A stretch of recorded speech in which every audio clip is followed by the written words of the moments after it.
दोस्तों, आज आपका स्वागत है हमारे इस बिहार टॉपर क्लासेस में तीसरा क्लास में। मैं फर्स्ट दिन प्रकाश का परिचय कराया था और उसके बाद मैं आगे बढ़ा था किरणों के समूह तक। आपको मैं किरण के समूह को बताया था कि वह 3 प्रकार का होता है: समांतरण किरण पुंज और अभिसारी किरण पुंज और अपसारी किरण पुंज। आज मैं आपको बताऊंगा कि प्रकाशीय का माध्यम क्या है। प्रकाश का माध्यम क्या है, प्रकाश आता कैसे है, क्या उसके बीच में कुछ तो माध्यम होगा। जैसे कि ये हमारा नोट्स जो है वह जो मैं खुद से बनाया हूँ और यह मेरे नोट्स के बीच में ये इसमें जो भी प्रकाश के जो मैं देख रहा हूँ, जी अपने नेत्र से मैं इस चीज़ को देख रहा हूँ, तो इसके बीच में तो कुछ ना कुछ तो है, हवा है, इसके बीच में हवा है। अभी मैं आपको एक बुक ले लेता हूँ, बुक इसके इसमें लगा लिया, तो अब इसके बाद मुझे इस बुक रोक रही है, बुक उस पार तो नहीं रोक रहा है, मैं हटाऊंगा तो मुझे पूर्ण रूप से रोकेगा इसमें क्या लिखा है।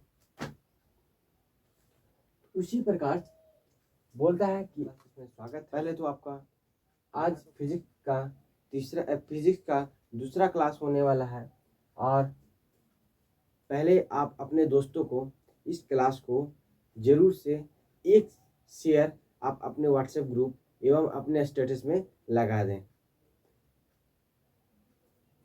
चलिए आगे मैं चलता हूँ। प्रकाशीय माध्यम क्या है, प्रकाशीय माध्यम किसे कहते हैं? तो बच्चों, यह एक ऐसा क्षेत्र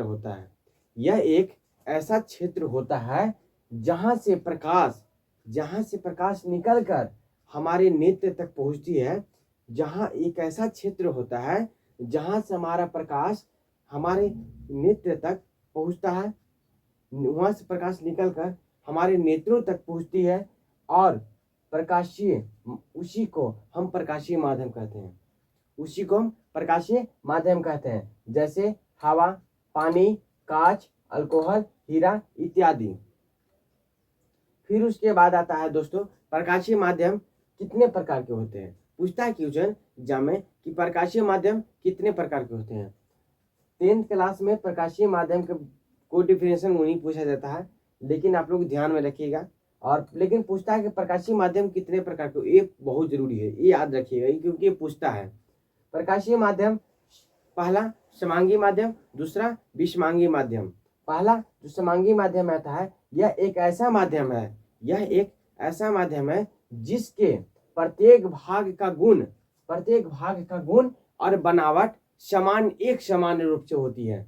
इसका जो समांगी माध्यम है, इसका माध्यम में जिसके प्रत्येक भाग, इसका हर भाग एक सामान्य बनावट, एक सामान्य रूप से होता है, उसे हम समांगी माध्यम कहते हैं। दूसरा विषमांगी माध्यम, दूसरा जो होता है विषमांगी माध्यम होता क्या है, तो विषमांगी माध्यम हमारा यह एक ऐसा माध्यम है जिसके प्रत्येक भाग का बनावट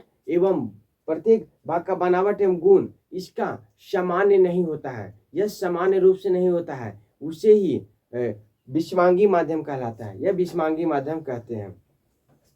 इसका डिफिनेशन क्या है, डिफिनेशन को मैंने से देख लेते हैं। यह एक ऐसा माध्यम है जिसके प्रत्येक भाग का गुण और बनावट एक समान होता है, समांगी माध्यम कहलाता है। जैसे जल और कांच, जल का कभी भी आप देख सकते हैं उसका टुकड़ा को उसका भाग जो होता है, क्या उसे अलग कर सकते हैं आप? पानी के हर भाग को आप अलग कर सकते हैं? नहीं, पानी का हर भाग एक ही रहता है, उसका गुण ही एक ही रहता है। क्या कभी आप देखें कि कोई नदी बह रही है उसमें दूसरा कलर है, कोई नदी देख रही है उसे दूसरा कलर है, हम कल चला रहे हैं तो उसमें से पानी निकल रहा है, बट वो खराब पानी निकल रहा है। ऐसा कभी देखते हैं कि वो अलग टाइप का रहता है, उसका रंग अलग होता है? कभी देखे हैं कभी किसी में से? हाँ, हमारे पृथ्वी के अंदर जो 100% जो पानी है, उसमें से हमें मात्र बस 3% पानी पीने के लिए, बाकी 97% खारा पानी होता है। लेकिन कभी भी वो ब्लू से कभी काला होता है? कभी भी नहीं होता है। फिर बोलता है विषमांगी माध्यम, यह एक ऐसा माध्यम है जिसके प्रत्येक भाग का गुण और बनावट, प्रत्येक भाग का गुण और बनावट एक सामान्य होता है, एक सामान्य नहीं होता है, उसे ही विषमांगी माध्यम कहलाता है।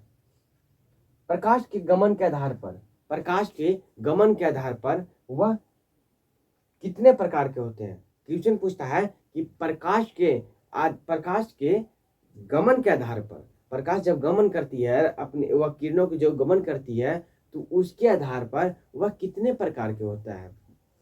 तो एग्जाम में आप लिखिएगा कि प्रकाश के गमन के आधार पर, प्रकाश के गमन के आधार पर 3 प्रकार के होते हैं। यह 3 प्रकार के होते हैं। पहला दोस्तों पारदर्शी माध्यम, दूसरा अपारदर्शी माध्यम और तीसरा पारभासी माध्यम। पारभासी माध्यम पहला क्या है दोस्तों, तो आपको मैं अभी दिखाता हूँ। ये नोट्स है, ठीक है, ये बोर्ड है आपका। पहले से ऑलरेडी जो बोर्ड था वह आया, तो अब आपको यह अपारदर्शी माध्यम है, यह अपारदर्शी पदार्थ है। ये जो पदार्थ है यह अपारदर्शी पदार्थ है। अब इसके ऊपर जब मैं देखना चाहूं तो भी नहीं लोकेगा कि उसके ऊपर लिखल क्या था, क्योंकि अब खुद ये तोप लिया उसे। अब इसे हटाएं, ये पूर्ण रूप से लोकेगा। तो कुछ कप जो होते हैं जैसे दिखा रहे हैं आपके पास, मेरे पास तो ऐसा चीज है नहीं, फिर भी आपको मैं दिखा रहा हूँ।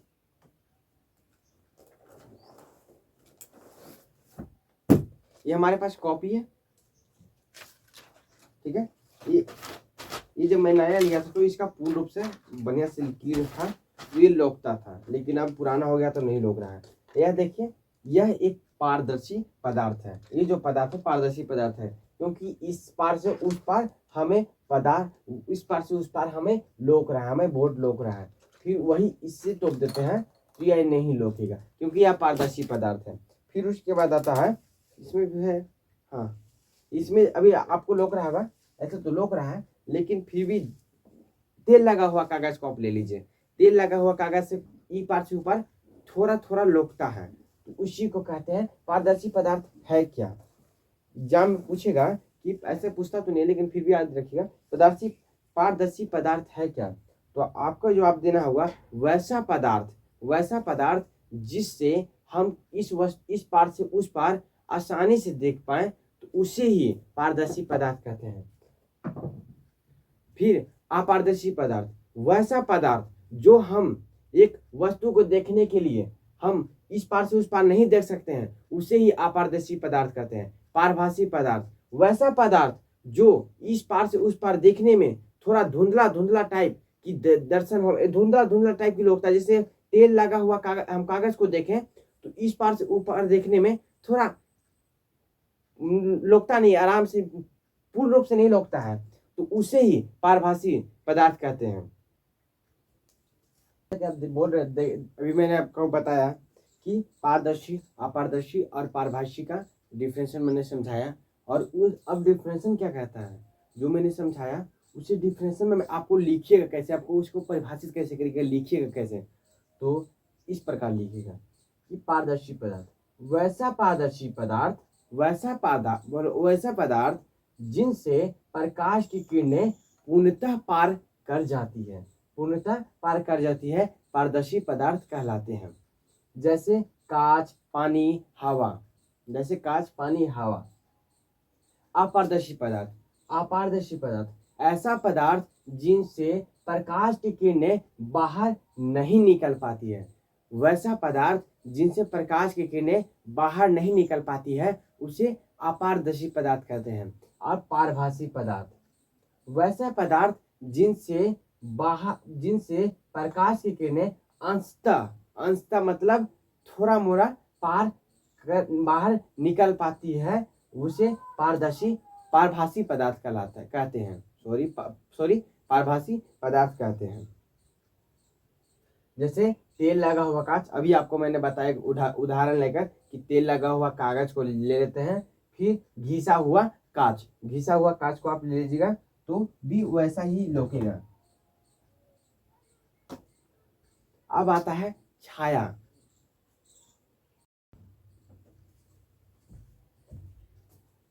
हाँ तो दोस्तों मैं बता रहा था कि जैसे आप समझ गए भी पारदर्शी पदार्थ, अपारदर्शी पदार्थ और पारभासी पदार्थ। अब आती है छाया, जो हम लोग जब भी कभी भी चलते हैं तो हमारे बीच में छाया बनती है। हम लोग चलते तो हमारे पीछे पीछे चलता है, जैसे कभी कभी डर भी लगता है रातों में चलने में, वह छाया होता है। तो न कहते कि छाया पड़ गया जब प्रकाश की गमन के पथ पर, जब हमारे प्रकाश की गमन के पथ पर किसी एक वस्तु को, एक अपारदर्शी जो एक वस्तु को हम रखे हैं, वह कैसा होना चाहिए? अपारदर्शी पदार्थ होना चाहिए। अपारदर्शी वस्तु को हम रख दिया जाता है तो प्रकाश की किरणें उन्हें पार नहीं कर पाती है, जिसके कारण उस वस्तु के पीछे एक अंधेरा छा जाता है, जिसे हम छाया कहते हैं। हाँ तो दोस्तों, अभी मैंने आपको छाया सिखाया। छाया भी एक परावर्तन का ही नियम में आता है। तो अभी मैं प्रकाश का परावर्तन, अब आपका होता है चैप्टर स्टार्ट। आपको यहाँ से चैप्टर स्टार्ट होता है। उसके पहले वो बेसिक था फिजिक्स में, जो आपको फिजिक्स को समझने के लिए उस बेसिक को आपको जरूर से जरूर पढ़ना जरूरी था। अब आता है प्रकाश का परावर्तन क्या है। रिफ्लेक्शन ऑफ लाइट, रिफ्लेक्ट कैसे करता है। तो प्रकाश के परावर्तन के बारे में पहले डिफिनेशन को देख लेते हैं कि जब प्रकाश की किरणें किसी सतह से टकराकर, जब प्रकाश की किरणें परावर्तक सतह से टकराकर वह अपने ही माध्यम में लौट जाता है, तो उस घटना को ही परावर्तन कहते हैं। उस घटना को ही प्रकाश का परावर्तन कहते हैं। अब आती है इसको कैसे होता है भैया, आप हमें समझाइए प्रैक्टिकल करके। जैसे मेरे पास अभी ये मोबाइल बंद हो गया, जैसे कि आपको पास अभी चार्जर लोग रहे होगे, इसका लाइट निकलता है। यह लाइट देखो ऐसे तो बुतने वाला ही चलता है, ब्लोकेगा नहीं, बट ये लाइट उस पर टकराती है, वहां से लौट के फिर दूसरे माध्यम, उसी माध्यम में लौट जाता है। तो जैसा कि चित्र में दिखाया गया है कि यहाँ से एक परावर्तक सतह है, यह एक परावर्तक सतह है। देखो यहाँ से परावर्तक सतह है,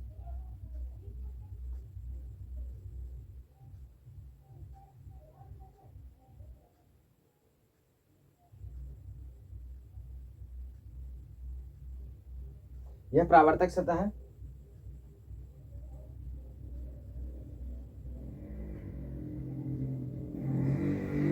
परावर्तक सतह अभी में, और यहाँ से प्रकाश की किरणें आती है आपतन बिंदु पर। इसे डिफिनेशन कैसे करेगा, बोलेगा आपतन बिंदु के आपतन किरण को, कि आपतित किरण को आप प्रभाषित करें।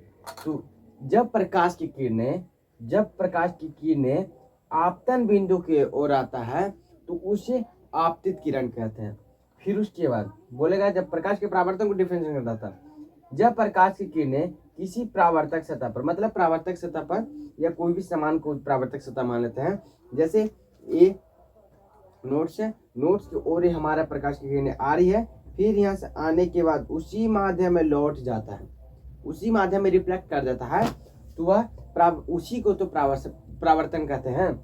जब प्रकाश की किरणें किसी परावर्तक सतह पर आकर आपतन बिंदु से टकराकर वह उसी माध्यम में लौट जाता है, इधर से आ रहा है और इधर से जा रहा है, उसी माध्यम में लौट जाता है, तो उस घटना को ही प्रकाश का परावर्तन कहते हैं। इसे हम समझने के लिए एक काल्पनिक रेखा को खींच लेते हैं, जो अभिलंब कहते हैं। मतलब कि एक जो परावर्तक सतह हुआ, ये जो परावर्तक सतह है, इसके बीच में जो एंगल, इसमें जो बीच में होता है, इसे हम मैथ में लंब कहते हैं, लंब। यहाँ जो कोण बनती है 90 डिग्री के, और यहाँ कोण बनती है 90 डिग्री के, दोनों बराबर होता है। एक इधर वाला 90 डिग्री है, ये भी 90 डिग्री है, इधर वाला 60 डिग्री है तो ये भी वाला 60 डिग्री है। यानी ये जो अभिलंब है यह एक काल्पनिक रेखा है, क्योंकि इसमें होता नहीं है, इसे हम लोग मानते हैं, इसे फिजिक्स में पढ़ने के लिए बस मान लेते हैं कि इसके बीच में है जो अभिलंब है, यह अभिलंब हो गया, जो आपको लग रहा है यहाँ अभिलंब। फिर यह जो किरण जा रही है यह परावर्तित किरण है, परावर्तित किरण है। यह जो आ रहा है किरण, इसे आपतित किरण कहते हैं।